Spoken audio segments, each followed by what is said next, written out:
Reflection के बारे में पढ़ रहे थे और प्लेन सरफेस से रिफ्लेक्शन में हमने क्या पढ़ा था, अगर आपको याद हो तो दैट इज स्नेल लॉ, और स्नेल लॉ होता है mu sine i equal to constant. ये लाइन याद रखनी है,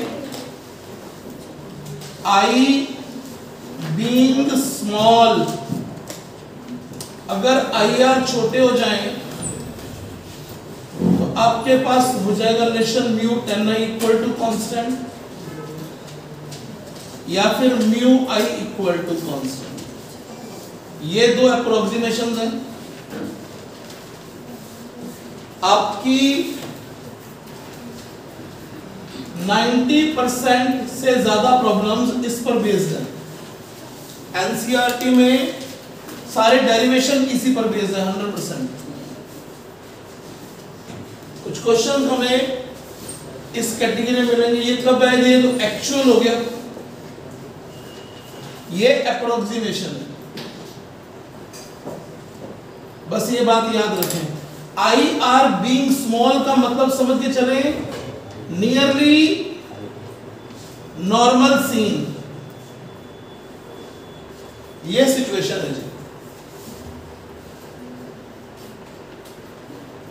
कुछ क्वेश्चन से स्टार्ट करेंगे तो आपको आइडिया मिलेगा।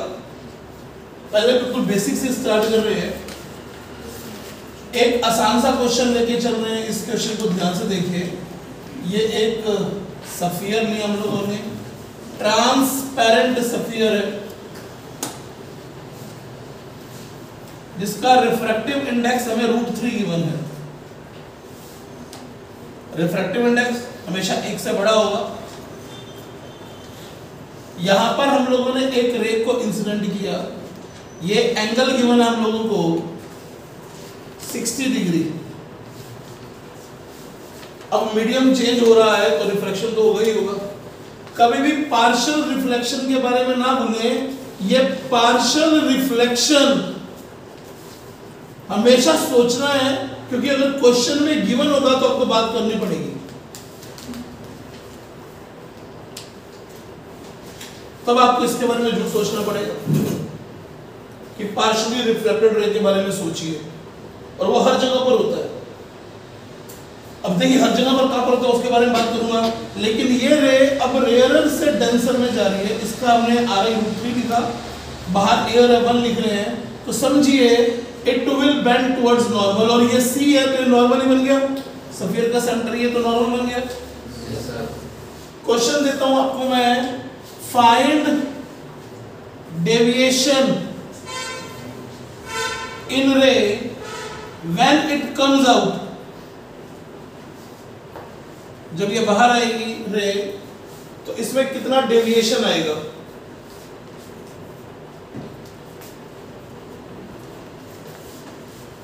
क्या नाम है बेटा आपका? ठीक है बेटा, सभी को बात समझ में आ रही है कि 60 डिग्री से एंगल स्मॉल है या लार्ज है, ये बता दीजिए। लार्ज है, इन नॉर्मल सी की बात ही नहीं है। फाइंड डेविएशन इन रे व्हेन इट कम्स आउट, तो पहला रिफ्लेक्शन यहां लगाते हैं, चेक कीजिए। हम लिख रहे हैं 1 sin 60 equal to √3 sin r। अंदर जाने के बाद ये एंगल हमने r बोल दिया, तो mu sin i equal to mu sin i। 1 sin 60 equals to √3 sin r। Yes और नो में जवाब दे दीजिए। सभी को बात समझ में आ गई? जो रिफ्लेक्शन लगाया हम लोगों ने, पहली बार आप लोग लगा रहे हैं, इसकी जगह पर √3/2 sin r की वैल्यू आ गई हाफ, तो r आ गया 30 डिग्री। यस और नो में जवाब दे दीजिए। तो ये जानी चाहिए थी, इधर जा रही है इधर, और ये एंगल 30 फाइंड कर दिया, तो एक डेविएशन तो 30 डिग्री आ गया। लेकिन पूछा गया when it comes out, 30 degree हमारे पास एक क्लॉकवाइज डेविएशन आ चुका है। अब यहां पर रे पहुंचे तो क्या करना पड़ेगा? सेकंड रिफ्लेक्शन स्टडी करना पड़ेगा। वो अवे फ्रॉम नॉर्मल होगा तो मैंने नॉर्मल ड्रॉ करवाओ, नॉर्मल सेंटर से फिर मिला दो, सेंटर से मिला दिया तो फिर ये एंगल बोलना आना चाहिए। ये 30 हो गया, साफ दिखाई दे रहा है, आइसोसेलेस ट्रायंगल है, ये भी रेडियस ये भी रेडियस, तो इट शुड बी 30 डिग्री। अब जानी थी इधर और अब ये जाएगी इधर अवे फ्रॉम नॉर्मल। तो सिंपल सी बात है, ये जो एक्स्ट्रा एंगल आया ये सेकंड डेविएशन है और ये बाहर का पूरा एंगल रिफ्रैक्शन का एंगल हो जाएगा। क्या सबको समझ में आया? ये बाहर का पूरा एंगल ऑफ रिफ्रैक्शन है, लेकिन एक्स्ट्रा डेविएशन ये और आ गया जिसको हम काउंट कर रहे हैं। अपोजिट एंगल से ये 30 है, तो पहले r निकाल लेते हैं, फिर डेविएशन निकालेंगे r में से 30 माइनस करके। अब हम ले रहे हैं सेकंड रिफ्रैक्शन। सेकंड रिफ्रैक्शन की बात करें तो अब ये आ रही है √3 sin 30 equal to 1 sin e। इसको अपन e नाम दे देते हैं, e is angle of emergence. तो √3 इंटू हाफ, तो e की वैल्यू हमारे पास फिर से आ गई 60 डिग्री। e की वैल्यू 60 डिग्री आई है, ये अपोजिट से 30 था, तो सेकंड डेविएशन कितना आ गया? e minus 30 that is 60 minus 30 30 degree. तो टोटल डेविएशन कितना आ गया हमें दिखाई दे रहा है। टोटल डेविएशन दोनों एक ही साइड का, तो ऐड हो जाएगा दोनों बार 30 clockwise, 60 clockwise is total deviation. जवाब दे दीजिए, बात सबको समझ में आ गई है? क्या हम लोग स्क्रीन में चेक करना है? ठीक है जी। क्या सभी को बात समझ में आई जो लिखी हुई डेविएशन की? क्या रिफ्रैक्शन कैसे लिख रहे हैं, क्लियर हो गया? आज में दम तो नहीं आ रहा? ये बात अच्छे से ऑब्जर्व कर ले जो मेंशन की है बच्चों, ध्यान से देख लीजिए। आसान सी चीज है, मुश्किल चीज नहीं है, वेरी इजी थिंग। कंफर्म करें बात को, क्लैरिटी आई क्या आप सबको? पक्का बोल दीजिए भैया। नोट कीजिए, यहाँ तक कीजिएगा।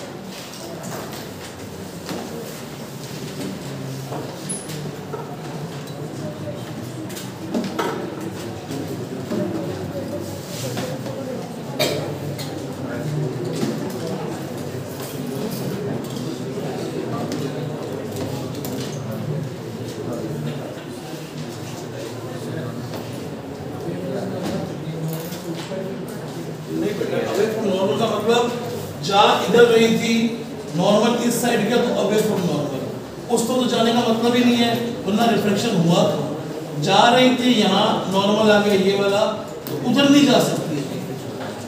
नॉर्मल के किस तरफ आ रही थी, इधर से दूर तरफ। ऐसा क्यों होता है ये हम लोग डिस्कस करेंगे वेव ऑप्टिक्स में, ठीक है जी।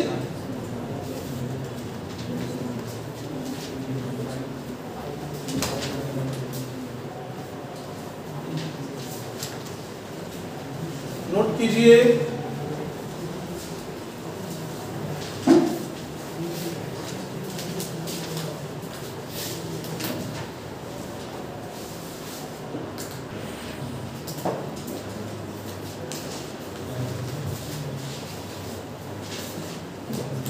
Mu sine i equal to constant, ये अप्लाई करना आप लोग सीख रहे हैं। सेकंड क्वेश्चन ले रहा हूं, ध्यान दीजिएगा जी, सबका ध्यान यहाँ पर हो, कोई ज्यादा किंतु परंतु वाली बात नहीं है इसके अंदर। नेक्स्ट क्वेश्चन देखिए, ये ड्राइंग बना के दे रखी है, ये एक ट्रांसपेरेंट स्लैब है जिसका रिफ्रैक्टिव इंडेक्स √3 है। यहां पर एक रे इंसिडेंट करवाई है हम लोगों ने 60 डिग्री पे।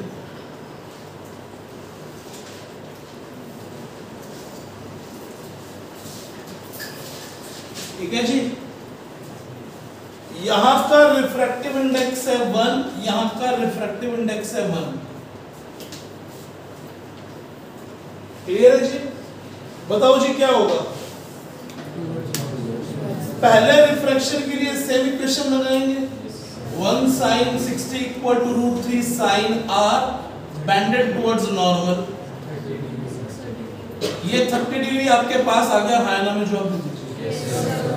ये 30 तो ये भी 30 मान लो, रे यहां तक पहुंच चुकी है। अब नॉर्मल फिर से ये आ गया, ये 30 तो ये भी 30, हायना में जवाब दे दीजिए जी। अब रे वापस जाएगी 60 पर, जाना था इधर, उधर चली जाएगी 60 पर। ये 60 और ये भी 60 पर जा रही थी। अरे हायना में जवाब दो ना, नॉर्मल से 60 पर, अभी भी नॉर्मल से 60 पर जा रही है। समझ में आया? पहले अंदर मुड़ी फिर बाहर 30 मुड़ चुकी है ये। तो नो डेविएशन, डेविएट तो नहीं हुई। डेविएशन हमेशा एंगल वाइज दिया जाता है, लेकिन अपने रास्ते से शिफ्ट जरूर हो गई है। जाना था इधर, जा रही है इधर। आया ना? में जवाब नहीं आ रहा तुम्हारा भी? yes. जाना था इस रेख को इधर, जा उसी एंगल पे रही है, लेकिन शिफ्ट हो गई है। This shift is called lateral displacement.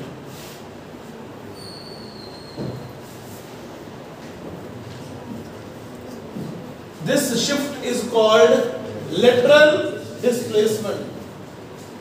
तो कोई दिक्कत नहीं बात में, लेटरल डिस्प्लेसमेंट क्या होता है इसका फॉर्मूला हम लोग डिराइव कर लेंगे, कोई बड़ी बात नहीं है इसके अंदर। वो कैसे डिराइव होगा आगे की बात है, थिकनेस पे डिपेंड करेगा। ये थिकनेस जितनी छोटी होगी लेटरल डिस्प्लेसमेंट उतनी कम होगी। आना में जवाब दे दीजिए, देखिए ध्यान से, इसको थिन करना शुरू कीजिए। यहीं तक की स्लैब होती तो यहां से यू पैरेलल निकल जाती। इस प्रॉब्लम में और पहले वाली प्रॉब्लम में फर्क क्या है ये बता दीजिए। आंसर सेम क्यों नहीं आया? वो स्फेरिकल थी। इसमें सारे नॉर्मल जो आ रहे हैं वो पैरेलल आ रहे हैं, पहले वाला और बाद वाला। वहां पर नॉर्मल जो थे वो पैरेलल नहीं थे। हायना में जवाब दे दीजिए। प्रिज्म में नॉर्मल पैरेलल आएंगे क्या? जैसे रे यहाँ पे आई, उसके लिए नॉर्मल आ गया, तो दूसरा नॉर्मल यहाँ पर आना, ये पैरेलल तो नहीं है। तो प्रिज्म का बिहेवियर भी अलग किस्म का आएगा, स्लैब का बिहेवियर अलग किस्म का आएगा। क्या मैं आपको बात समझा पा रहा हूं क्या? कि दोनों चीजों में वेरिएशन क्यों आ रही है? नॉर्मल्स की वजह से आ रही है। पूरी बात बता दीजिए। क्या आपको ये क्वेश्चन भी समझ में आ गया? रूल तो यही लगा, बट हम डेविएशन को डिफाइन नहीं करेंगे इसमें। डेविएशन नेट कितना आ गया हमारे सामने है, नेट डेविएशन आ गया 0 डिग्री। पहला 30 क्लॉकवाइज था, फिर 30 एंटी क्लॉकवाइज डेविएशन आ गया, तो नेट डेविएशन बिकम्स 0। जवाब दे दीजिए, क्या क्वेश्चन आप सबको समझ में आ गया है क्या? देखिए जरा, नोट कर लीजिए इस रे डायग्राम को।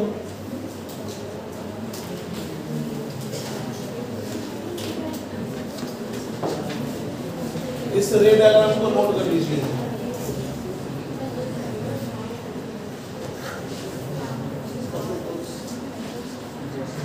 लिख लिया तुमने? याद रखो भैया। तो रिफ्रैक्शन आपको मोटे-मोटे तौर पे समझ में आ रहा है कि होता क्या चीज है। आयना में जवाब दीजिए, सबको बात समझ में आ रही है? अब ध्यान से सीखिएगा जी। यहां से थोड़ा क्लैरिटी लेके आते हैं बातों की और ज्यादा। सबका ध्यान यहाँ पर हो, कहीं ना हो जी। आसान सी चीजें, मुश्किल नहीं है, सिंपल सी मैथमेटिक्स है। क्योंकि इसके क्वेश्चन कम है, 5-10% आते हैं, पहले यही लेते हैं, बाकी फिर सारी चीजों इसी पे चलाएंगे, क्योंकि सारे डेरिवेशन इसी नहीं है। तो एक प्रॉब्लम इसके लिए है, ध्यान से सुनिएगा। प्रॉब्लम कैसे जज करते हैं कि उस कैटेगरी में जा रही है। क्वेश्चन की वर्डिंग कुछ ऐसे है कि मान लीजिए ये 3h हाइट का एक कंटेनर है, जिसके अंदर व्यू देखने के लिए एंगल डिसाइडेड है कि आप सिर्फ 45 डिग्री पे देख सकते हैं, यानी जो आई लगाई जा सकती है 45 डिग्री पर ही सेट की जा सकती है। सभी का ध्यान बोर्ड पे होना चाहिए भैया। यहां पर ये जो इसका बेस है वो 2h है, इससे फर्क नहीं पड़ेगा कि ये सिलेंड्रिकल है या फिर कोई और शेप है, ये आपको साइज दे देगा, साइड का 2h है। और यहां पर एक रॉड पड़ी है AB जिसकी हाइट है h।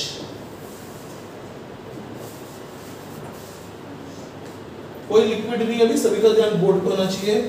आपको समझना है कि इसमें से किस कैटेगरी में क्वेश्चन फॉलो कर रहा है। क्वेश्चन की वर्डिंग ये है, इनिशियली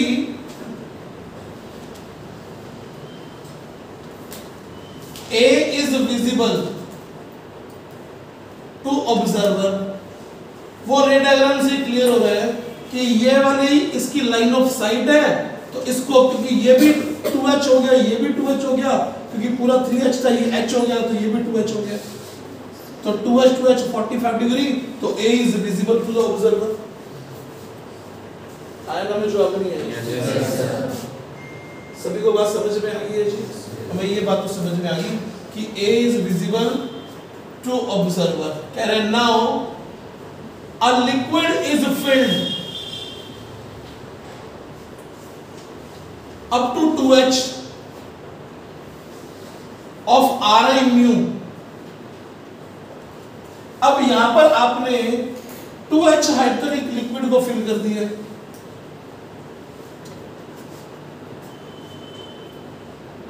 अब A विजिबल नहीं हो सकता क्योंकि A वाली रे डेविएट हो जाएगी और जो कोई 45 पे अगर जाती भी होगी यहां से निकलने के बाद I बदला 45, वो 45 बनाते ही क्योंकि ये सिचुएशन चेंज तो वो सिचुएशन चेंज, तो ये तो A विजिबल नहीं है। कितना वो समझ में आ गई कि A विजिबल नहीं होगा। आराम से सी को समझ कि अब A विजिबल नहीं हो सकता जी। जब ये सारी एयर थी तो A विजिबल था। हाँ ना में जवाब कोई क्या दे कि ठीक है सर ये 45 डिग्री की साइड है, समझ में आ रहा है, 45 डिग्री वाला इस व्यक्ति को दिख रहा है, तो कोई क्या पता कोई और रे 45 पे आ जाए, कोई और रे 45 पे गई तो ये विड्थ बदली तो वो हाइट भी बदल जाएगी, यहाँ तो नहीं पहुंचेगी वो राइट। यस और नो में जवाब दे दीजिए। क्योंकि ये वाली रे कहाँ जा रही है, ये वाली रे अवे फ्रॉम नॉर्मल तो यू बेंड होगी, तो ए तो विजिबल नहीं हो रहा। अब क्वेश्चन की वर्डिंग क्या है, वो 2h तक म्यू भर देगा और पूछेगा क्या, find mu so that now B is visible to observer. Mu निकालना है और अब उस व्यक्ति को B चीज ऑब्जर्व हो रही है। अब इसकी लाइन ऑफ साइट तो यही है, यानी अब B वाली जो रे होनी चाहिए वो रिफ्रैक्शन के बाद आंखों तक जाएगी, तो B की इमेज यहां पर आ गई। देख लो अब यहां से रेड डायग्राम ये बनाया तो B आपके सामने आ गया कि हाँ इसको B विजुअलाइज हो रहा है। आवाज दे दीजिए यस और नो। सबको बात समझ में आ रही है क्या भैया? क्या आपको फाइनल रेड डायग्राम समझ में आ रहा है? अब आपके सामने है, ध्यान सुनना। क्या आप क्वेश्चन सॉल्व हो गया? सिंपल स्नेलो लगाना है। ये तो पक्का 45 है, ये 45 तो ये भी 45, R तो ये बनेगा, रिफ्रैक्शन हुआ I ये बनेगा। पक्की बात है कि ये H खाली तो ये H ही रह गया। अब ये H रह गया तो ये कितना 2H है और ये अभी भी H पड़ा है, तो ये वाला सेक्शन आपके पास √5H आ गया। कुछ नहीं कर रहा, प्लेन ज्योमेट्री लगाए जा रहे हैं। सिंपल सी बात की है। क्या अभी भी ये 45 है, समझ में आ गई बात? क्या ये एम्प्टी सेक्शन H है? ये H तो ये भी H। थोड़ा स्पीड पकड़ लीजिए, वैसे फिर से बोलता हूँ, ये 45 पर क्यों होना चाहिए? इसको दिखता है 45 डिग्री पर तो B वाली रे यहाँ जाएगी, तभी इसको विजुअलाइज होगी। इसी रास्ते पे हमें जूरी हो गया, वो बोल रहे भी दिखे, उसको दिखता है इस लाइन पे तो B वाली रे यूं आएगी तभी विजुअलाइज होगा भी तो। हाँ ना में जवाब दे दीजिए। सबको बात समझ में आ गई है? बाकी सिंपल सी बातें बोल रहे हैं। खाली सेक्शन बोले कितना था, तो ये भी कितना होगा, तो ये भी कितना होगा, H। ये कितना रह गया, तो ये कितना आ गया। ये क्यों निकाल रहे हैं? क्योंकि हमें स्नेलो लगाना है। स्नेलो में हमें चाहिए sin थीटा। sin थीटा होता है परपेंडिकुलर अपॉन हाइपोटेन्यूज, उधर का एंगल तो 45 मालूम ही है। तो मैं स्नेलो लगा रहा हूं, mu sin I equal to constant लिख रहा हूं। चेक करना, म्यू मालूम नहीं है, sin I की वैल्यू तुम्हारे सामने H/√5H। यस और नो में जवाब दे दीजिए जी। इक्वल टू बाहर तो 1 है और गया 45 डिग्री पर है मामला। H से H कट गया तो म्यू की वैल्यू आ गई आपके सामने 5/2 अंडर एक रूट 2 यहाँ से 1/2 5 पड़ा ही है। कि आप सब बच्चों को म्यू की वैल्यू समझ में आ गई थी? आपने mu sin equal to constant का यूज किया, म्यू tan का यूज क्यों नहीं किया आपने इस क्वेश्चन में? ये एंगल आर्च है। क्या आप सबको पूरी बातचीत इस क्वेश्चन की समझ में आ गई जो बताई गई है? क्या मुश्किल चीज थी? एक्चुअली कोई मुश्किल चीज नहीं है इसके अंदर। इस तरह की आपको 3 से 4 प्रॉब्लम HCV के अंदर मिल जाएंगी जो लार्ज एंगल्स की है। उसके बाद सारी प्रॉब्लम्स किसकी है? स्मॉल एंगल्स की है। मैं आपको पहले बोल चुका हूं हमारी मैक्सिमम डिस्कशन इसी के ऊपर होगी। 90 to 95% चांसेस क्वेश्चन इसी कैटेगरी से आने के रहते हैं। Mu sin equal to constant बनाना आना चाहिए। I लार्ज है तो ऐसे क्वेश्चन सॉल्व होगा। आराम से देख के बताइए, क्वेश्चन की वर्डिंग और आंसर दोनों समझ में आ गए क्या? सभी को क्लियर है? पक्का बोल दो भैया। नोट कर लीजिए, क्वेश्चन का डायग्राम फिर से बनाओ, ये झूठ नहीं है। एम्प्टी था तो ए वाज विजुअलाइज्ड। आप अलग अलग बनाओगे तो बेस्ट रहेगा बेटा। आप डायग्राम क्वेश्चन का अलग बनाओगे तो ज्यादा ठीक रहेगा। क्वेश्चन के डायग्राम में ये चीज थी बेटा, ऐसे कंटेनर दिया हमने आपको, इसके अंदर ये 2H भरा हुआ है, ये 3H बोल रखा है अपन ने इसको। 3H हाइट पर एक 45 डिग्री पर अरेंजमेंट दे रखी है, जिस पर बताया कि आई लगी हुई है, और यहाँ पर एक ऑब्जेक्ट पड़ा है ABHI। क्लियर है बेटा? तो 3H मतलब 3 जैसा दिखा देता है। बोलो जी, ये रेस समझ में नहीं आ रही तुम्हें, है ना? तुम्हें ये मार्कर दिखाई दे रहा है, क्यों? क्योंकि यहाँ से रेस में दिखाई दे रही है, तुम्हारे आंखों तक ये रेस पहुंच रही है, ठीक है ना? सेम सिचुएशन ये है, जब ये खाली था वो साइड इमेज कर लो भैया, जो उस तरफ लिखी हुई है सारी किस तरह। दोबारा से क्वेश्चन का डायग्राम बना रहा हूँ।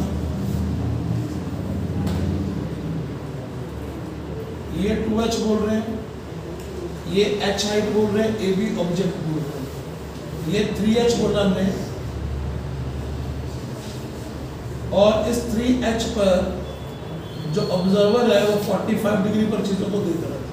तो तुम बताओ कौन सा हिस्सा विजुअलाइज होगा इस डायग्राम के साथ? सिंपल मैथ्स है। 45 ए विजुअलाइज हो सकता है, ये भी 2H और ये भी 2H, तो tan 45 बन चुका है, वाला 1 हो चुका है, तो अभी ए विजुअलाइज हो रहा है। तो पहला डायग्राम समझ में आ गया कि अभी कोई लिक्विड फील्ड नहीं है। अब ये वाला व्यक्ति सिर्फ 45 पर ही देख सकता है। अब सिंपल सी बात बोली जा रही है, वो ये कि इसको 2H तक लिक्विड से भर दिया,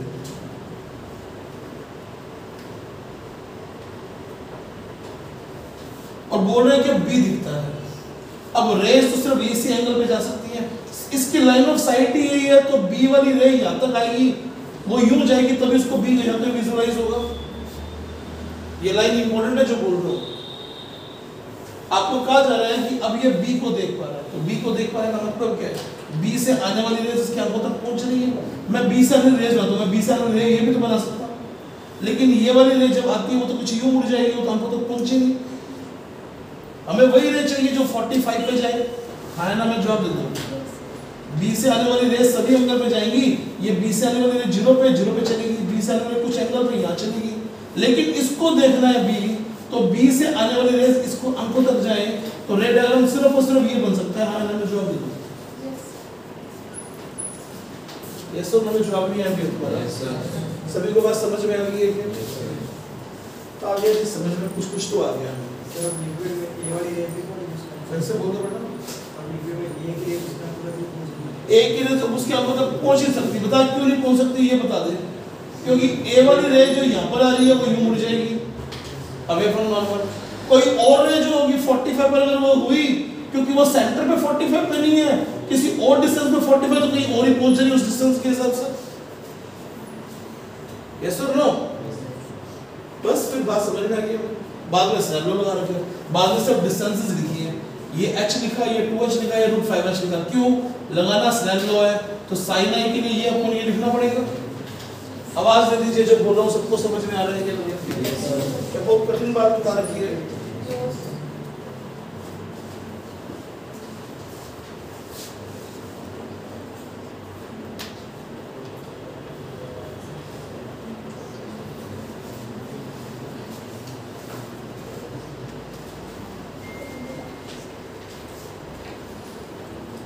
क्या बहुत इजी क्वेश्चन लगा आप लोगों को ये वाला? इजी क्वेश्चन नहीं है कुछ। रे डायग्राम बन जाएंगे, बिल्कुल बन जाएंगे, कोई दिक्कत वाली बात नहीं है इसके अंदर। क्वेश्चन की वर्डिंग चेंज करके बताऊं?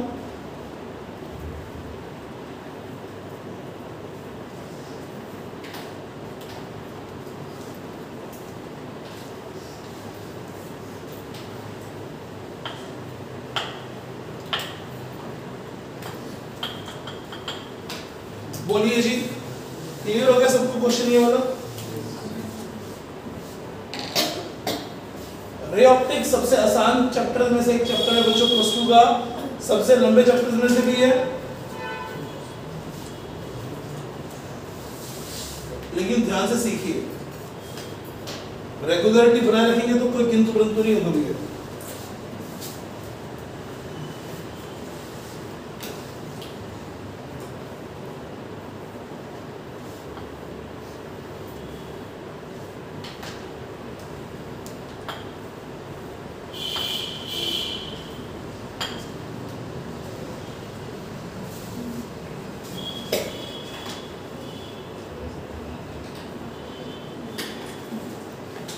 It is going to be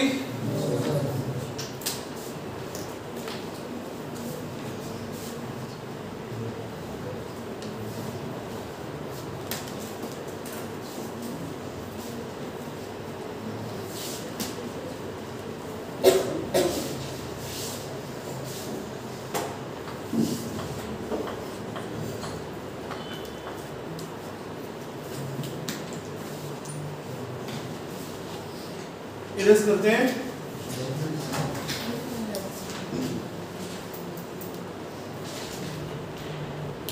आसान था या मुश्किल लगा क्वेश्चन आपको? आसान था। इससे आसान क्वेश्चन स्टार्ट करेंगे हम लोग अभी, ध्यान दीजिएगा जी।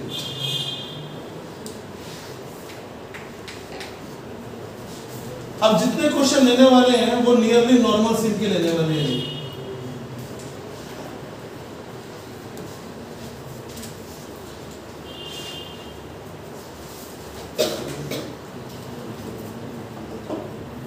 अपरेंट डेप्थ इंपॉर्टेंट टॉपिक है। आने वाले 5-6 टॉपिक जो रहेंगे वो सारे एक जैसे ही हैं। एक ही आंसर निकालूंगा, सबको आपको आंसर याद करना है। प्रूफ सभी कर रहे हैं। Apparent depth of any object placed in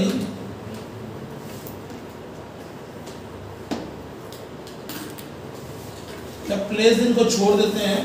apparent depth of object देख रहे हैं क्या आएगी जी, वो बात करेंगे रिलेटेड आंसर के साथ साथ।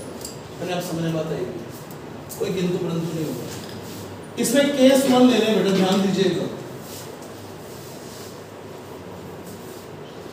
सीन भी क्या है, वापस बोलते हैं अप्रोक्सीमेशन वाला सीन शुरू कर रहे हैं। नियरली नॉर्मल सीन की सिचुएशन है। क्या तुम सब लोग ध्यान से देख रहे हो भैया? सभी का ध्यान यहां पर होना चाहिए। मान लीजिए एक ऑब्जेक्ट डी एक्चुअल डेप्थ पे पड़ा है किसी μ1 मीडियम में, और μ2 वाले मीडियम से कोई इस ऑब्जेक्ट को देख रहा है। जैसे हम बात करते हैं कि पूल में एक कॉइन गिरा और हम उस कॉइन को देख रहे हैं। जनरली क्या होता है, ये डेंसर होता है और ये रेयर होता है जनरली। और बाद में इसको 1 भी ले सकता हूं, तो बड़ी बात नहीं है, बाद में इसको म्यू ले सकता हूं। लेकिन आपको सिंपल 1-2 के हिसाब से सीखना है। 1 में ऑब्जेक्ट है, 2 से देख रहे हैं। ये बात मैं लिखूंगा बकायदा। 1 में ऑब्जेक्ट है, 2 से देख रहे हैं। ये रे डायग्राम बनाने के लिए अच्छा सा एक बार हम लोग इस साइड पर ला देते हैं और स्टार्ट करते हैं। इसके अंदर हम लोग इसको प्लॉट करना। सबका ध्यान यहाँ पर होना चाहिए। ये जो लाइनें बोल रहा हूं ये तुम्हारी कॉमन सेंस को बिल्डअप करने के लिए इंपॉर्टेंट लाइन्स हैं। चेक कीजिए क्या कह रहा हूं। इस डायग्राम को हम बनाने वाले हैं। ये ऑब्जेक्ट यहां पड़ा है, इसका रे डायग्राम प्लॉट कर रहे हैं। रे डायग्राम प्लॉट कर रहा हूं, देखना भैया। ये I0 तो R0, यस और नो में जवाब दे दीजिए। दूसरे रे ले रहे हैं, सेकंड रे ये वाली ली मैंने। डायग्राम दूर तक अच्छा दिखाई दे इसलिए हमने इसको यहां दिखाया। ये वाला एंगल अगर I बोल दूंगा मैं तो ऑब्वियस बात है ये एंगल हो जाएगा R। हम बोल चुके हैं कि डेंसर से रेयर में भेज रहे हैं तो अवे फ्रॉम नॉर्मल जाएगी। अवे फ्रॉम नॉर्मल भेजा तो इसको पीछे बढ़ाने पर इमेज कहीं यहाँ बनती हुई महसूस हो रही है। हाँ ना, में जवाब दे दीजिए। सभी को बात समझ में आ गई क्या? कॉमन सेंस बेस्ड बात है, सब लोग ध्यान रखिए। क्या बात है कॉमन सेंस बेस्ड समझते हैं।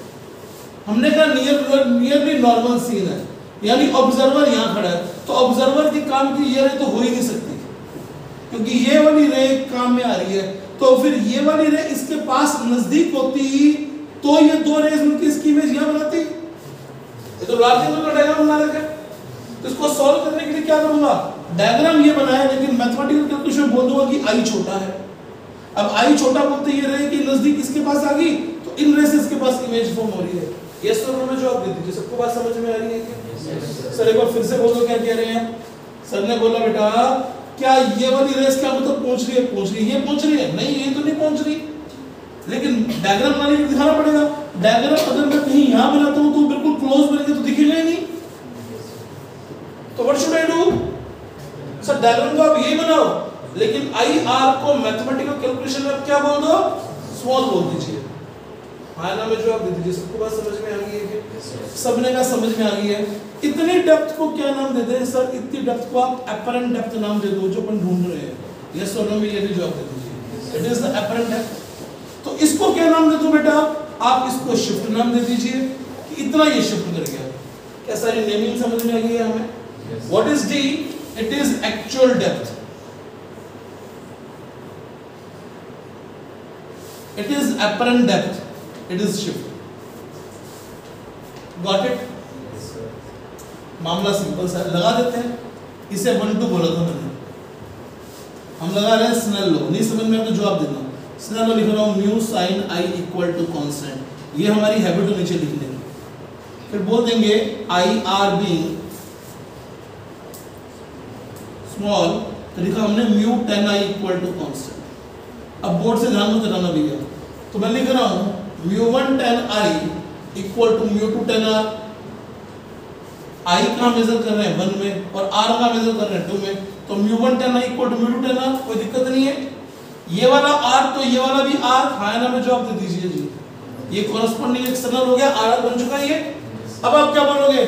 सर 10 आई की वैल्यू पुट करो। 10 आई की वैल्यू है साहब A B upon D actual. 10 r की वैल्यू है A B upon D apparent. Yes और नो में जवाब दे दीजिए। तो डी अपरेंट का फॉर्मूला आ गया म्यू 2 डी बाय म्यू 1। ये आंसर आपको रटा होना चाहिए भाई साहब। म्यू रेयर म्यू टेंसर रटा नहीं होना चाहिए, ये आंसर आपको रटा होना चाहिए। D apparent equal to mu 2 D by mu 1, ये आपको याद होना चाहिए आंसर। अब आज में दम लगाइए भैया, याद है क्या आंसर है? डी अपरेंट का mu 2 D by mu 1 is the answer. तो शिफ्ट कितना हो गया? पहले इसको और कर लेते हैं डी अपरेंट को। सर रेयर टेंसर की फॉर्मूला लिखना, म्यू रेयर है ये वाला म्यू डेंसर है। अगर म्यू रेयर को मैं 1 ले लूं, म्यू डेंसर को मैं म्यू ले लूं, तो मेरे पास डी अपरेंट की शक्ल आ गई डी बाय म्यू। क्या आपको ये डिफरेंट टाइप की शक्ल समझ में आ रही है क्या? कुछ भी नहीं है, सिंबल चेंज किए। शिफ्ट कितना हो गया? आप लोग ये शिफ्ट हो गया D minus D by mu. क्या आपको ये सारे आंसर समझ में आ गए क्या बच्चों? आराम से देख के बता दीजिए। आंसर क्या निकाला हमने डी अपरेंट का? Mu 2 D by mu 1। जवाब दे दीजिए। क्या म्यू 2 डी बाय म्यू 1 आपको आंसर समझ में आ गया जो निकाला? मैं फिर बोल दूं, ये वाला रिजल्ट आपको याद रखना है। बोल दो बेटा, फिर से बोल दो। आंसर तो क्या याद रखना है? Mu 2 D by mu 1। बोलना मत। क्या आंसर याद रखना? ये कह रहा है कि अगर ऊपर और डेंसर तो तुम्हें क्या करता है जी? आंसर ये याद रखने, मैंने ये बोल दिया आपको, तो तुम चेंज कर दो, तुम चेक करो। तो फिर इमेज पिक्चर जाएगी, बात तो एक ही है ना। आराम से समझना, सभी का ध्यान यहाँ पर है, दिक्कत वाली बात तो नहीं है। मैंने आपको क्या आंसर याद करने के लिए क्या ये बोल दो। अच्छा बता दो म्यू 2 म्यू 1 क्या चीज है? इस जगह पर जब क्या हो ये याद रखना है। मैं म्यू 1 म्यू 2 क्या है ये बोल दो। म्यू 1 जहां ऑब्जेक्ट है, म्यू 2 जहां पर ऑब्जर्वर है। क्या तुम्हें बात समझ में आ गई क्या जो लिखी है बच्चों? Answer is mu 2 D by mu 1। कोई डाउट हो तो बोल दीजिए। फिर पूछता हूं, कोई डाउट हो तो बोल दीजिए। क्लियर है जी? इसको लिखिए, फिर मैं दूसरी बात पे भी आता हूं। इसके तुम कह रहे उस बात पे भी आता हूं। ये अभी आ जाओ इसके अंदर। जगह कम है इसलिए कह रहा हूं, या तो मुझे वो साइड इरेज करनी पड़ेगी। वो सेकंड का है तो दिक्कत होगी। आंसर क्या याद रखना? फिर से बोल दो। Mu 2 D by mu 1 is the answer. ये याद। तभी मैंने वहां पर हेडिंग से हटा दिया कि ऑब्जेक्ट डेंसर में या रेयर में ऐसी कोई बात लिखी नहीं रहा।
पॉइंट ऑफ व्यू डील करना सीखो, एक्सेलरेटेड अपने आप समझ में आएगा, दिक्कत नहीं है।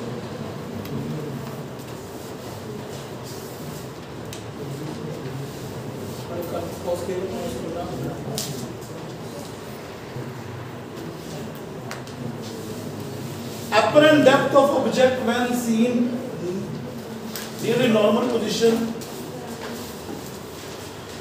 अभी आपने देखा कि अगर डेंसर मीडियम में ऑब्जेक्ट है तो रे डायग्राम क्या बना और आंसर आया mu to d by mu1। आपको ये आंसर याद करने के लिए कह रहा हूँ, वो बात अलग है कि देखते समझ में आएगा कि ये 1 है, ये mu तो d by mu is apparent depth and shift is d minus d by mu। आयना में जो आप विधि सबको समझ में आ गया, सभी लोग साथ हो तो 1 मिनट के लिए गौर करना भी है। इससे पहले वाली प्रॉब्लम लेके दिखा रहा हूं, ये 45 डिग्री की सिचुएशन थी, सभी का ध्यान यहां पर होना चाहिए भैया।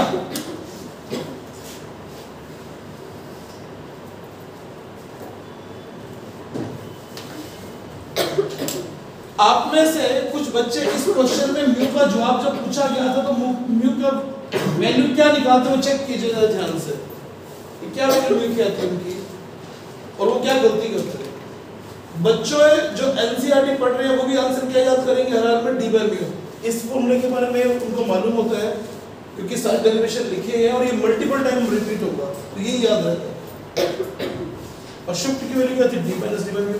यहां से म्यू का फॉर्मूला क्या है, D by D apparent. Yes sir मैंने जवाब दे दिया, तो बच्चों को ये फॉर्मूला याद हो जाता है बहुत ज्यादा आसानी से। क्यों आसानी से याद हो जाएगा और फॉर्मूला, क्योंकि ये मल्टीपल टाइम रिपीट होगा। 90% प्रॉब्लम है ये वाली, लेकिन ये कब आंसर आया जब आई छोटा है। हाँ मैंने जवाब दे दिया। अब आपको एक ऑप्शन और भी गिवन होगा, आप चेक कीजिए, आपको पता लग रहा है कि बी की इमेज यहां से यहां तक शिफ्ट हो गई है। आवाज दीजिए जो बात बोल रहा हूं सबको समझ में आ रही है बात क्या? सबसे पहले मैंने कहा ना कि बी की इमेज यहां पर शिफ्ट हो गई है, तो बी का रियल डेप्थ कितना था 2h। अरे जवाब दो ना, बी का रियल डेप्थ 2h और बी की अपरेंट डेप्थ कितनी रहेगी, तो म्यू की वैल्यू आ जाएगी d अपॉन d अपरेंट। जबकि हमने एक्चुअल म्यू की वैल्यू निकाली ये वाली। यस सर में जवाब दे दीजिए। सभी को बात समझ में आ रही है क्या? तो मैं क्या लगता है ये ऑप्शन गिवन नहीं होगा, कोर्स गिवन होगा। सभी को बात समझ में आ गई क्यों आंसर गलत क्यों है? ये आंसर गलत क्यों है बता दीजिए। क्योंकि ये अप्रोक्सीमेशन केस है। अप्रोक्सीमेशन केस मतलब आई छोटा आर छोटा वाली बात से निकाला गया डेरिवेशन। क्लियरिटी है सबको? गुड। इसी का केस 2 स्टडी कर रहे हैं, जो टॉपिक चल रहा था हमारा केस 2। पानी पिया बेटा जाके बाहर करनी है। केस 2 देखिए क्या कह रहे हैं जी, जो तुमने पूछा था अभी उसी के बारे में बात कर रहे हैं भाई। बस डायग्राम उल्टा बनाएंगे, इससे फर्क नहीं पड़ता, जो तुम देख रहे हो डायग्राम वो भी बना सकता हूं। 2 बार डायग्राम बनाऊंगा केस 2 का। केस 2 की ड्राइंग समझिए ध्यान से। ऑब्जेक्ट तो है बाहर और ऑब्जर्वर जो है वो अंदर कहीं है, यानी डेंसर मीडियम में है। हमारी तो भी सिचुएशन वही है, 1 में ऑब्जेक्ट है 2 में ऑब्जर्वर है। हाँ ना में जवाब दे दीजिए। वो बात अलग है कि बाद में इसको म्यू रेयर बोल दूंगा, इसको म्यू डेंसर बोल दूंगा, वो बात की बात। इसको 1 इसको म्यू ले लेंगे, वो बात की बात है। रे डायग्राम प्लॉट कर रहा हूं, आप चाहो तो रे डायग्राम इसका उल्टा बना भी सकता था। मैं बोल रहा हूं कि वो डेंसर है, अगर वो डेंसर है तो क्या होगा, दो तरफ से ड्राइंग सीखना भैया। ये रे यूं जाएगी स्ट्रेट, जो यूं जा रही है that will bend towards normal. Yes तो मैं जवाब दो भैया। ये मेरे पीछे जाएगी, आगे आने के पीछे लगी, मैं जाने में जवाब दे दीजिए। सबको बात समझ में आ रही है? लेकिन हमें पढ़ना इस तरीके से चाहिए, तो ड्राइंग हम लोग ये बनाते हैं। बात एक ही है, जो हुआ फिनोमेनन बोलेंगे तो वही का वही, कि ये जो रे स्ट्रेट जानी है वो स्ट्रेट चलेगी, जो किसी एंगल पर गई दैट बेंड्स टुवर्ड्स नॉर्मल, और इसको पीछे बढ़ाया, इसको पीछे बढ़ाया, तो इमेज बन रही है पीछे की तरफ। यस तो हमें जवाब दे दीजिए। क्या सभी को बात समझ में आ गई क्या? आई आर मेंशन कर देते हैं, ये इंसिडेंट रे, ये नॉर्मल, तो ये आई तो ये भी आई, ये रिफ्रैक्टेड का आर तो ये वाला आर। यस सर हमें जवाब दे दीजिए। क्या एंगल्स आप सबको समझ में आ गए क्या भैया? Yes sir. सभी को एंगल समझ में आ गए? तो लगा दीजिए सरल लो। आप निकाल रहे हैं इस बार अपरेंट हाइट, ये h एक्चुअल है और ये अपरेंट हाइट है।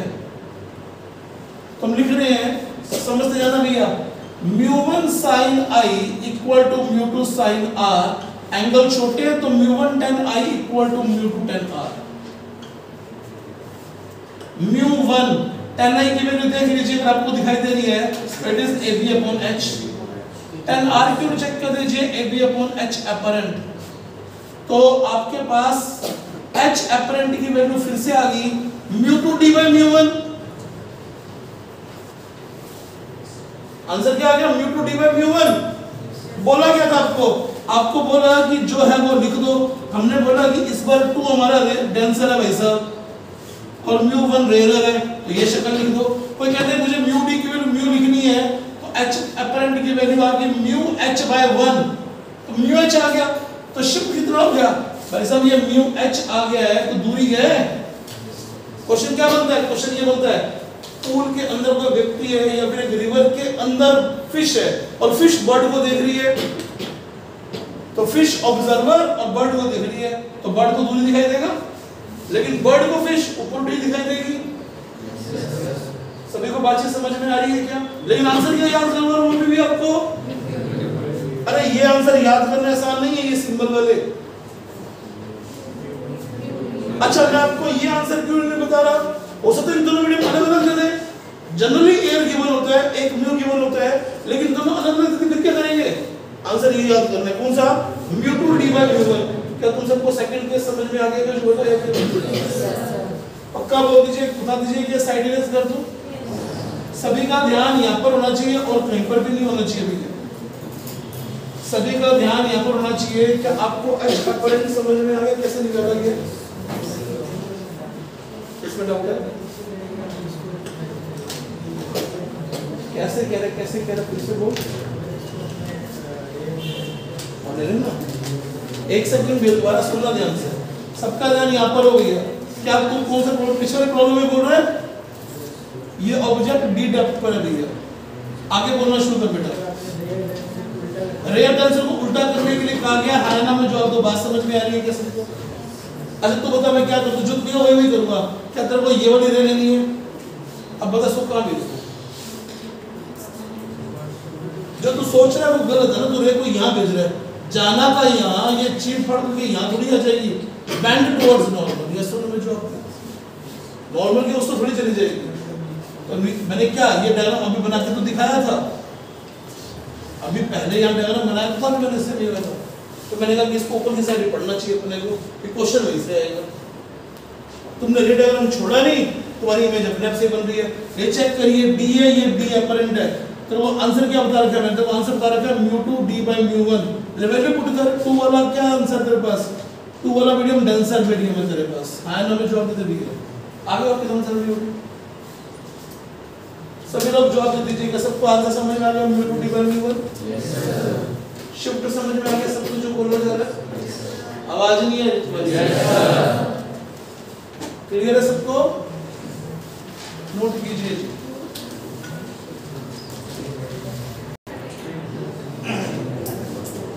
जवाब दे दीजिए जी यहाँ तक की बातों का। म्यू2 d by म्यू1 सबको समझ में आ रहा है क्या भाई? अरे बोल तो दो। शिफ्ट वगैरह सब समझ में आ रही बात जो बोली जा रही है? Okay then answer is very simple, that is mu two d by mu one. Mu two d by mu one is the answer.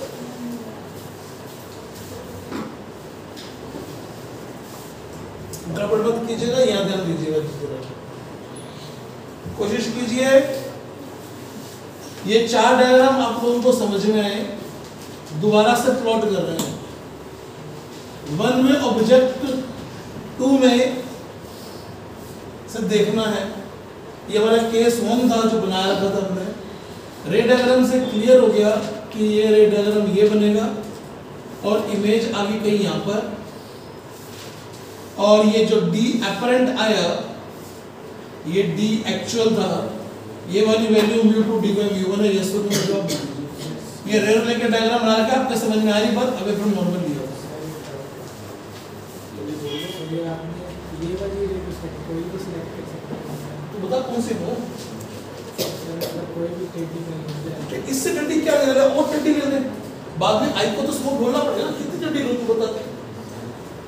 ले तो यहाँ ले ले रहे हैं, तो वो लग रहा है कि सब बार बार यहाँ बना रहे हैं, अपन चेंज कर देते हैं। अपन डायग्राम ये नहीं बनाते, अपन डायग्राम ये वाला बनाते हैं। बता डेरिवेशन में कोई फर्क आया क्या भाई? बस बनाने में दिक्कत हो रही है। माइंड ये वाला एक्टिव हो तो वो बनाना आसान है, तो बना के दे तो लगेगा क्या उधर उधर की बात नहीं की थी भाई। आया ना जॉब, चलो वो कहीं ना कहीं ये फील हो रहा है बार बार कि यार क्या ठप्पा खा के यहाँ गेंद इधर चली जाए, नहीं होगा, गेंद नहीं है भाई। तो दिमाग में बार बार ये बात फंसी पड़ी है कि इधर क्यों नहीं जाए, अरे दीवार मेरा थोड़ी भाई, ये नॉर्मल ड्रॉ करो तू बार बार। अरे बड़ी बात को समझ लेगा तू कहाँ फंसा हुआ अभी तक, अब क्या बता। कोई भी रैंडम दो रेस ले तो वो इमेज फॉर्मेशन में कम से कम कितने रेस चाहिए होती है। अभी इस ऑब्जेक्ट से कोई दो रेस ड्रॉ करवाते हैं, ये डेंसर वीडियो, कोई भी दो रेस ड्रॉ करो तो कहना कि मैं सीधे वाले लेता ही नहीं जी, तो दोनों तिरछे वाले ले, it doesn't matter to us. ले इसको इधर भेज, इसको भी इधर भेज, दोनों पीछे बढ़ाएगा नहीं तो मिलेंगे भाई। लेकिन एक रेस सबसे सिंपल ये वाली है ही, तो फिर कैसे उधर ही क्यों बना रहे हो, आप इधर क्यों बना भाई? ब्रेन उस तरफ एक्टिव होता है, तो उधर का बना रहे हैं, पॉजिटिव में चलना पसंद आ रहा है, इधर नहीं जा रहे हम लोग बोले, लेकिन रेड है तो अभी भी वही बनेगा। और बता मेरे चाहता था, ठीक है, ओके। अभी डेंसर से रेलर में भेजा हमने इसको, सबका ध्यान यहां पर तो ठीक रहेगा।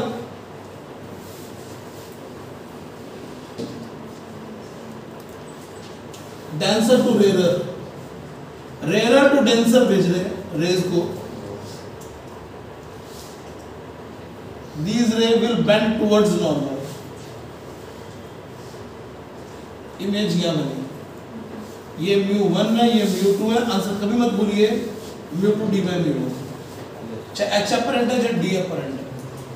कितनी ड्राइंग्स बन चुकी है? तीसरी ड्राइंग ले रहे हैं, फिर से ले रहे हैं डेंसर टू रेयर। समझना ध्यान से भैया, लेकिन ऑब्जेक्ट चेंज कर दिया मैंने, अब वर्चुअल ऑब्जेक्ट ले लिया। अब वर्चुअल ऑब्जेक्ट का मतलब तो कन्वर्जिंग रेज होती है, हाँ ना में जवाब दीजिए। मान लो इन्होंने यहाँ कन्वर्जन होता है, यस और नो में जवाब दीजिए। डेंसर टू रेयर बोल रहे हो भैया, तुम बताओ तो कहाँ कन्वर्ज होंगी, नजदीक, दूर या यहीं पर? भैया पीछे ध्यान नहीं है शायद, सबका ध्यान इस तरफ होना चाहिए। रेज जा रही है डेंसर टू रेयर, इमेज जो बनेगी इस ऑब्जेक्ट की वो इस ऑब्जेक्ट से पहले बनेगी, यही बनेगी, पीछे बनेगी? नीचे क्यों बनी, कारण सबको समझ में आ गया। They will move away from normal.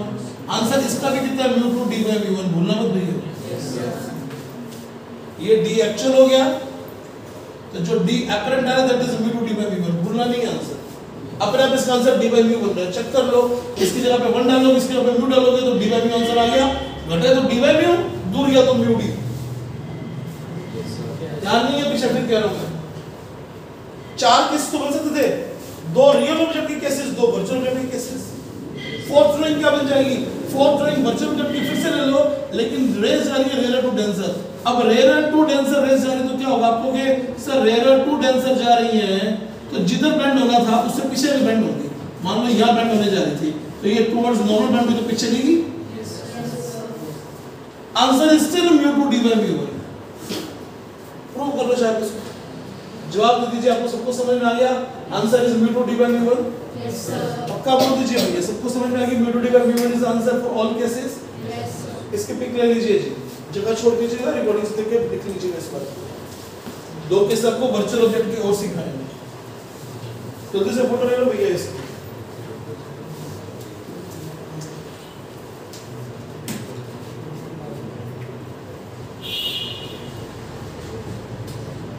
आज तक सिर्फ एक ही चीज सीखी आप लोगों ने, वो है μ2 d by μ1, या फिर एक्चुअल कर लो कैसे लगाते हैं लार्ज एंगल्स के लिए, वो सीखा है आपने। ये d by μ1 वाली बात याद रखिएगा, बड़ी इंपॉर्टेंट बात है, क्वेश्चनिंग में जा रहे हैं इसके लिए। हो सबका ध्यान यहाँ पर होना चाहिए, गड़बड़ मत कर देना भैया। स्टार्ट कर रहे हैं बातचीत को स्टार्ट कर रहे हैं। लेट मी सी, क्रैक हो पाता नहीं होता मामला आप लोगों से। सबका ध्यान यहाँ पर होना चाहिए। क्वेश्चन है, क्वेश्चन की फॉर्म में बात लिख रहे हैं। ये एक बर्ड है जो कि यहाँ से y हाइट पर है, यहाँ का रिफ्रैक्टिव इंडेक्स 1 है, यहाँ का रिफ्रैक्टिव इंडेक्स म्यू है। यहाँ पर आपके पास सिचुएशन में एक फिश है जिसकी डेप्थ x गिवन है, ये म्यू डेंसर म्यू गिवन है जी। ठीक है जी, ये वाटर लेवल आ गया। सबका ध्यान बोर्ड पे आना जाना चाहिए और कहीं नहीं होना चाहिए जी। न्यूमेरिकल फॉर्म में कन्वर्ट कर सकते हैं पूरी बातचीत को। न्यूमेरिकल फॉर्म में वैल्यूज देना शुरू कर दूंगा। ये 4/3 हो जाएगा, वाटर है, ये 1 है, एयर है। सबका ध्यान कृपा करके इस बोर्ड पे हो, शब्दों को सीखिए। मैं तुमसे पूछता इन दो चीजों के बारे में, ये बोलना आना चाहिए, this position of bird relative to fish. What should be your answer? किसको देख रहा है, कौन देख रहा है? फिश देख रही है बर्ड को। फिश बर्ड को देख रही है, दूर या पास? दूर, क्योंकि वो रेल में देख रही है। इसका आंसर आ गया x प्लस म्यू y। जवाब दो मेरे भाई। ये क्या लिखा हुआ है? Position of fish relative to bird. क्या आंसर लिखोगे भैया? क्या तुम सबको समझ में आ गया क्या आंसर? अरे dy भी होता है भाई, y plus x by mu, ये पास आ जाएगी dy म्यू से, तो ये x बाय म्यू से पास आ गया, तो y plus x by mu is the position. क्या तुम सबको ये दो आंसर समझ में आए या नहीं है भैया? आराम से जवाब दे दो, आराम से, आराम से जवाब दे दीजिए। सबको समझ में आ गई है बात क्या? पक्का बोलो ना यार। आ गया, समझ में आ गया। ध्यान सुनना भी है। इसी क्वेश्चन को फिर से लिखते हैं। ये बर्ड, ये फिश। मैंने बोल दिया कि ये 12 मीटर पर सेकंड से इधर जा रहा है मामला। ये बोल दिया ये 4 मीटर पर सेकंड से पास आ रहा है। क्या तुम सबको बात समझ में आ रही है? क्या तीर किधर के भी हो सकते हैं? हाँ ना जवाब दो। क्या तुम्हें ड्राइंग समझ में आ रही है? सभी लोग साथ हो? गड़बड़ तो नहीं है? दिमागी तौर पे सुन तो नहीं हो चुके हो कि सब समझे जी? चाहते रहना भैया। ये आपको डिस्टेंसेस भी गिवन हो सकती हैं। मैं एग्जांपल के लिए एक बार बोल देता हूँ, 12 मीटर और 8 मीटर, ऐसे ही बोल रहा हूँ एक घंटा से। स्पीड दे रखी है आपको, सिचुएशन आपके सामने, समझ जाना भी है। पोजीशन आपको निकालनी आएगी, दिक्कत नहीं है। अब क्या पूछ सकता है आपसे? नेक्स्ट चीज सोचिए, पूछ सकता है velocity of bird relative to fish.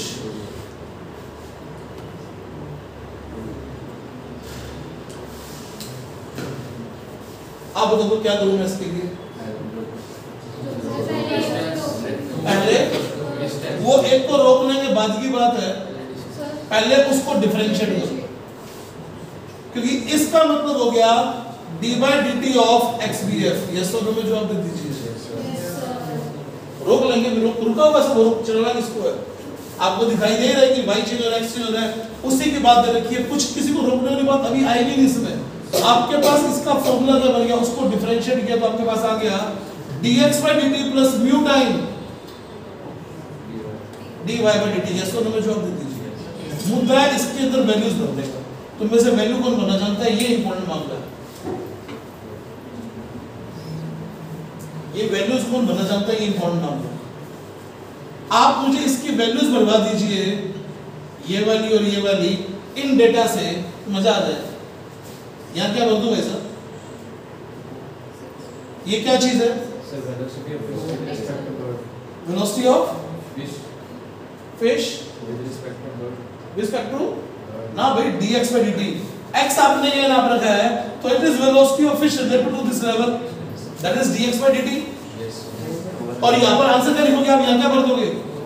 अब क्या बोल दो भैया? तुम्हारे कहने पे 4 भर रहा हूँ, सही है गलत उस पर जवाब नहीं दे रहा अभी मैं। यहाँ क्या भर दूँ? यहाँ 6 भर दूँ, क्या सही आंसर है क्या? तो काम गड़बड़ हो गया भाई सर। कौन सा माइनस कर रहा हूँ? ये वाला। कारण बोलो क्यों? तो ग्राउंड से अपोजिट जा रहा है, तुम गलत बोल रही हो थोड़ा सा। सिंबल चेंज करो, तुमको x कम हो रहा है इसलिए नेगेटिव, y बढ़ रहा है इसलिए पॉजिटिव। याद आया कि स्टार्टिंग के साइन कन्वेंशन? अरे u बढ़ रहा हो तो du by dt positive, u घट रहा हो तो du by dt नेगेटिव। अच्छा ये तीर नीचे का होता तो दोनों पॉजिटिव हो जाते, और दोनों को जुड़ना भी चाहिए उसके केस में। आया ना, जवाब दो। दोनों बोल दो कि कोई बोल दे, दोनों के लिए बोल दो जी, और दोनों ही पॉजिटिव में जा रहे हैं। जवाब दो भैया। तो साइन सेम तो हो नहीं सकता, रिलेटिव में नेगेटिव साइन तो है क्या, क्योंकि दोनों एक तरफ जा रहे हैं। कारण समझ में नेगेटिव कैसे जवाब दे पाए भैया? ये बोलना आना चाहिए, हाँ ना में जवाब दे दो। सिया से पूछता हूँ, क्या कोई भी रिलेटिव की अप्रोच लगी? अभी कोई रिलेटिव की अप्रोच नहीं लगी। क्या आपको ये आंसर भरना आ गया? क्या आप इसका आंसर भी भर देंगे? एक्चुअली हाँ एक्चुअली तभी तो ये वैल्यू आई थी हमारे पास।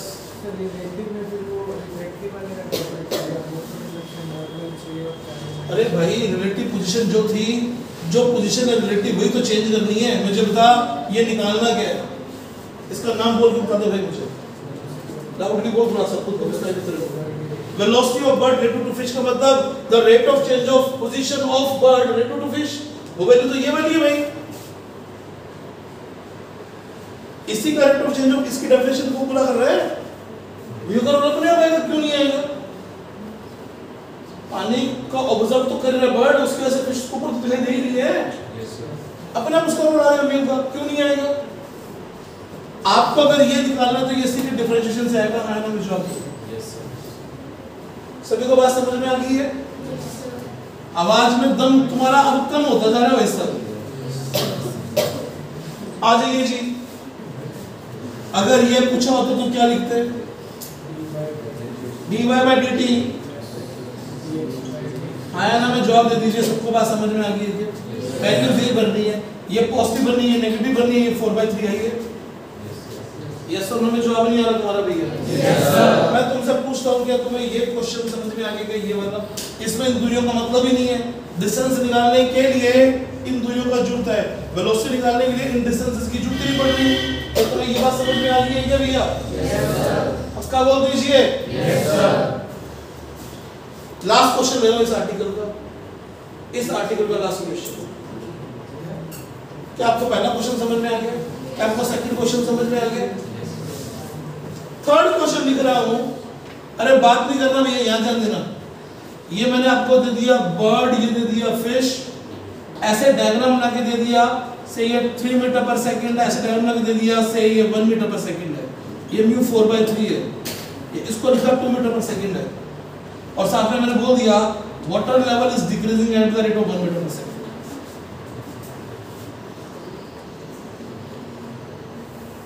भाई साहब जिन जिन को ध्यान बोर्ड पे नहीं है ना, साफ पता लग रहा है कि वो टॉपिक से अलग हो चुके हैं। बाद में क्या कहते हैं, टॉपिक समझ में नहीं आ रहा जी, बार बार पूछो समझ में आ रहा है या नहीं आ रहा। तो तुम्हारा जवाब नहीं है समझ में आने पर क्या होना चाहिए? समझ में नहीं आया सर, वहां से तुम ट्रेन पर भी चढ़ सकते हो। अगर तुम दाएं बाएं बगले झांकोगे तो कुछ भी हाथ में नहीं आएगा भैया। लेवल तो बढ़ ही रहे, लेवल कैसे रुक जाएगा बात का? ये वैल्यू सबको निकालनी आ गई क्या? तो ये बता दो, यहां तक तो सभी साथ थे। पहली बार बात की वेलोसिटी थी, अब velocity of bird related to fish बोलने में कोई प्रॉब्लम हमें? ये इसका सिंबल बोलने में कोई दिक्कत नहीं है। तो ये है क्या? It is rate of change of position of bird related to fish.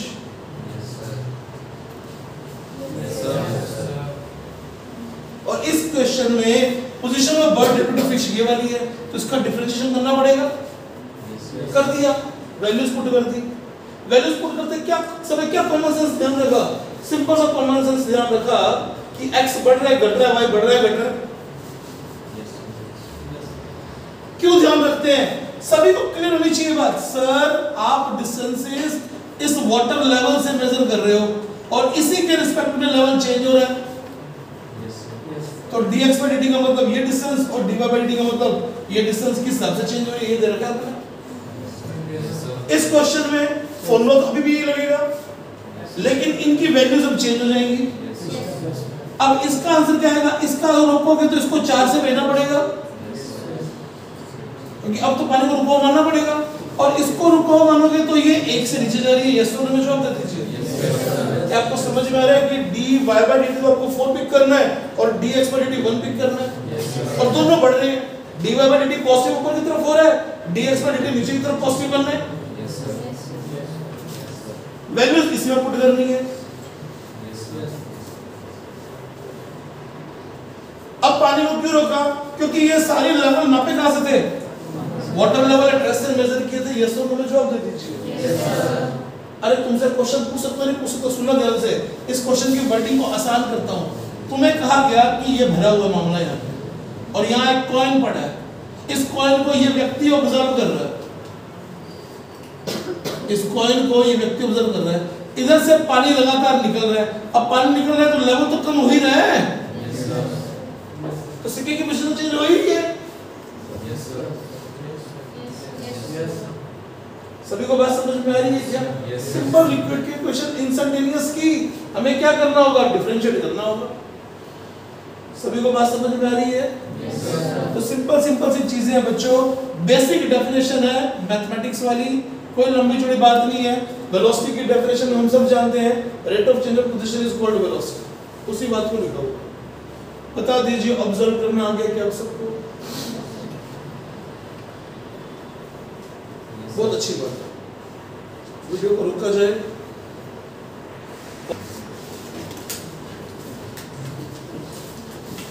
Next question ले रहे हैं जी। आज का लास्ट क्वेश्चन है ये वाला। जो आंसर बताऊंगा वो आंसर आपको याद हो जाना चाहिए, रटा होना चाहिए आंसर आपको।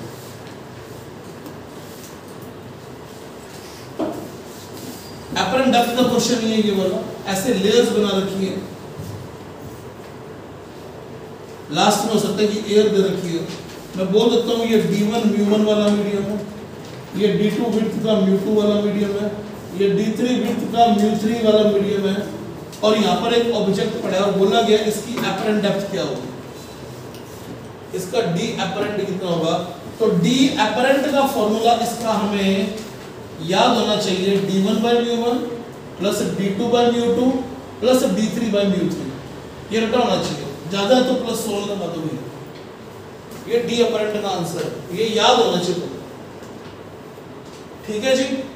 एक्चुअल डेप्थ कितनी है इसकी? D एक्चुअल हमें दिखाई दे रहा है, एक्चुअल डेप्थ है D1 plus D2 plus D3। Yes और नो में ये भी जवाब देती है।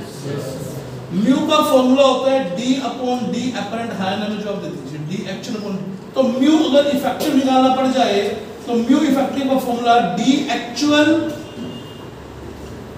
Divided by D apparent. ये मामला आप लोगों को ऐसा का ऐसा रटा होना चाहिए, ऐसा का ऐसा रटा होना चाहिए जैसे मुझे रटा हुआ। प्रूफ सिंपल सा है, लेकिन पेपर के टाइम पे प्रूफ करने में आप समय खर्च करेंगे। प्रूफ आपको बता दूं, प्रूफ बताने में दिक्कत थोड़ी है इसमें। अब समझिए ध्यान से, ये D1 है तो यहाँ पर जो पहली इमेज बनेगी, ये तो स्ट्रेट चलेगी, यहाँ पर जो पहली इमेज बनेगी, मान लो मैं इसको रेयर बोलता हूँ, तो आप कहोगे इसकी पहली इमेज की डेप्थ ये वाली आ रही है, और ये आपको डेप्थ समझ में आती है। कितनी लिखूंगा मैं? ये लिखूंगा μ2 D by μ1। आया में जवाब दे दीजिए भैया। क्या आप सबको पहली डेप्थ समझ में आ गई? μ2 D by μ1, जिसमें ऑब्जेक्ट है जहां से देख रहे हैं। यस तो में जवाब दे दीजिए। अब जिस जगह से रिफ्लेक्शन लेना है वहां से ऑब्जेक्ट की डेप्थ कितनी होगी? वहां से ऑब्जेक्ट की डेप्थ होगी D2 plus μ2 D1 by μ1। अब यहां से अंदर की ऑब्जेक्ट की डिस्टेंस आ गई।